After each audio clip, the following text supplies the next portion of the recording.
Hey beauties, welcome back. And if you're new, welcome to my channel. I'm NekiCakes and this is my monthly hair detox routine. I'm doing a 4-month hair growth challenge and this was week 9. So to begin my full monthly wash, it is a must to pre-poo my hair first.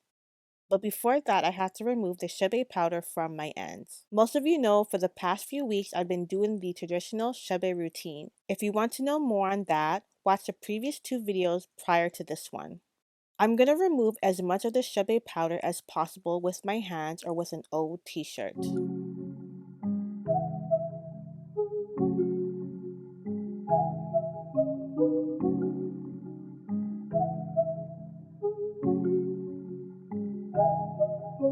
When I'm good on that, it's time to make my pre-poo. And of course, the pre-poo of choice is my Amla mask. I use the same recipe posted on my channel, so I will go ahead and insert that here. So my pre-poo mix starts with 5 tablespoons of organic Amla powder, 1 tablespoon of marshmallow root powder, 4 tablespoons of aloe vera juice. I use warm water to combine all the ingredients. I don't measure. I just like to add a little bit at a time until I get the texture that I like.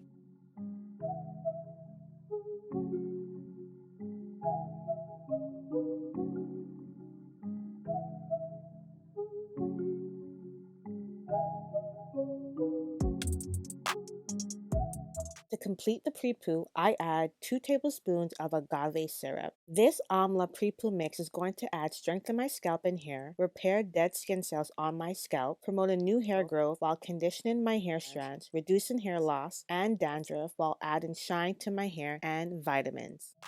Okay, so now you know how to make the Amla pre-poo. I section my hair and then I'm going to wet my roots with water first. I apply the Amla mask to my roots and the top half of my hair. Since I still have the Chebe powder on my ends of my hair, I do not want to risk that going onto my scalp. If you don't know, Chebe can clog your scalp. So I'm starting with the first part of my hair, and then once that's done, I'm going to get to my ends.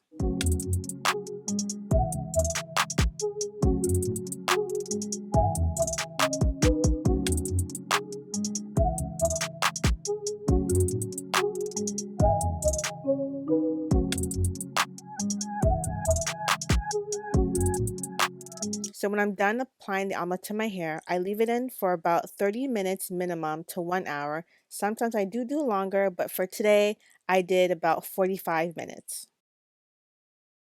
After that, I'm going to hop into the shower, rinse it out, and then it's on to the max hydration method.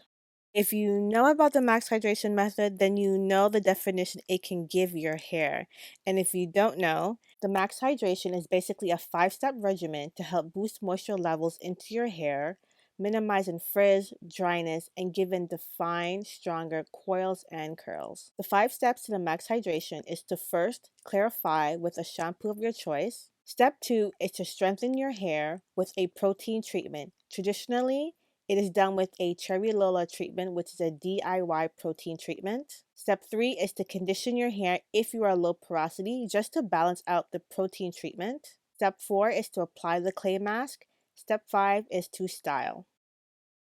To clarify my hair, I used Free and Clear shampoo, and this is my hair after being shampooed.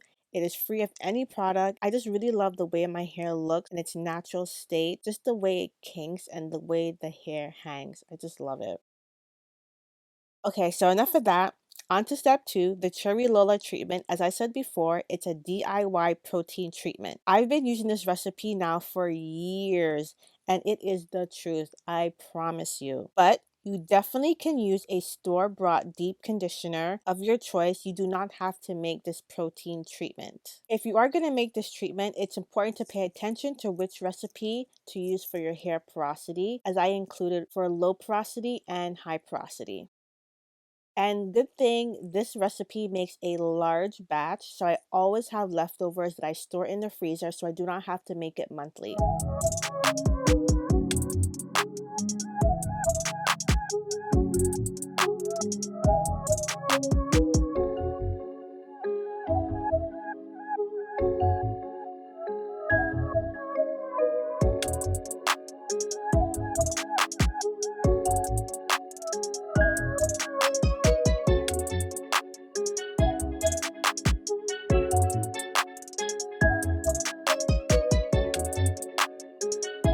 I leave this protein treatment on for 1 hour, and in the meantime, it's on to step number 4. For the clay mask, I like to keep it very simple. As long as you add apple cider vinegar to activate the clay, you're good. You can use any clay of your choice. I like to use the bentonite clay. And instead of rose water, I switched it up and added aloe vera juice.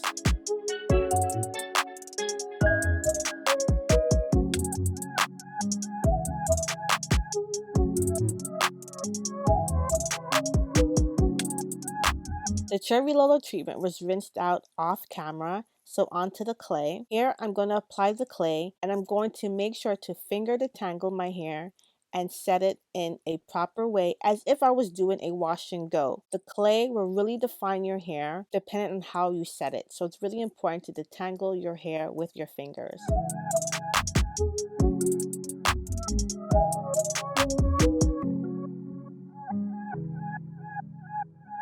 I sat with the clay mask for about 25 minutes and then rinsed out in cool water. So for the last step, number 5, is to style, and I applied my go-to leave-in conditioner. Y'all know this is the OG of my OG by Kinky Curly while I was in the shower. To double up on moisture is the Obia Naturals Curl Moisture Cream for me, and I am heavy-handed with it.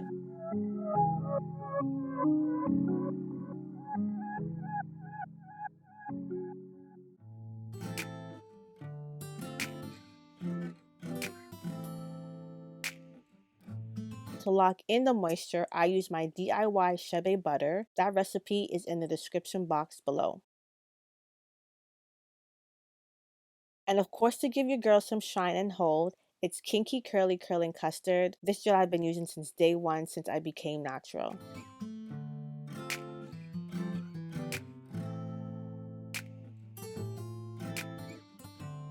The length I have is beautiful, but I want to stretch my hair out for when it dries, so I use my hair clips to weigh it down. I know these hair clips are bomb, and I wish I had the link to share with you guys, but I purchased this years ago when I first became natural from a beauty supply store. I use a satin bandana to lay my edges in the front part of my hair, and my hair will air dry exactly like this until it's time for bed. I will just wrap my hair up in a silk scarf. Okay guys, so today's the next day, and I left my bonnet on, I left my hair tie on, so basically you can see exactly how my hair is going to look the following day, especially when it's dry. Let me take my glasses off so you guys can. So I slept with 2 bonnets, well, 2 things on my head. I slept with a extra super large bonnet, and then my silk scarf. It's not tight at all. Just tuck in the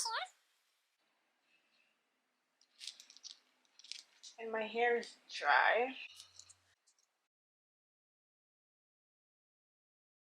And my hair is not crunchy at all. I don't have that gel cast.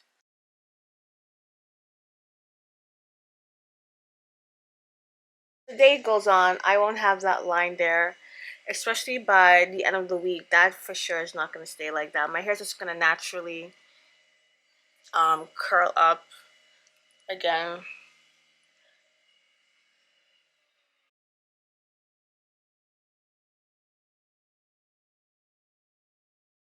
I'm not going to do too much because I'm not, if you guys know, then you know I don't care to fluff. Sometimes I fluff, but for the most part, I don't want to fluff.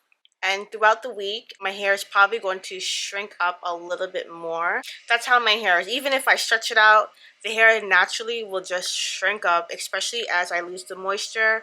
My hair is just going to naturally shrink up. So that's why I'm not even worried about the lines right here. Okay, so you can see my hair has shrunken up a bit, but my curls look much softer. This is how I currently band my wash and go using my satin scrunchies. Nice and loose, nothing tight.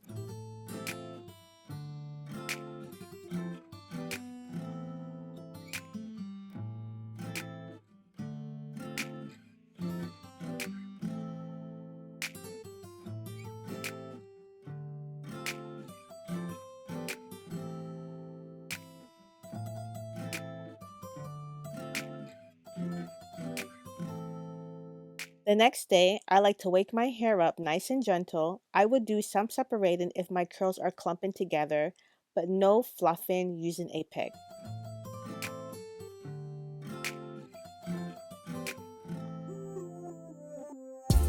I really enjoy allowing my hair to do its natural thing and get in volume on its own. This wash and go will last for about 7 to 8 days, but I will begin my wash day on about day 6 or day 7. I do not refresh my hair. I let it be on its own because my hair is properly moisturized. So that was my monthly hair detox routine. I hope you guys enjoyed this video. If you made it all the way to the end, please give it a like and I'll see you guys for the next video. Bye, beauties!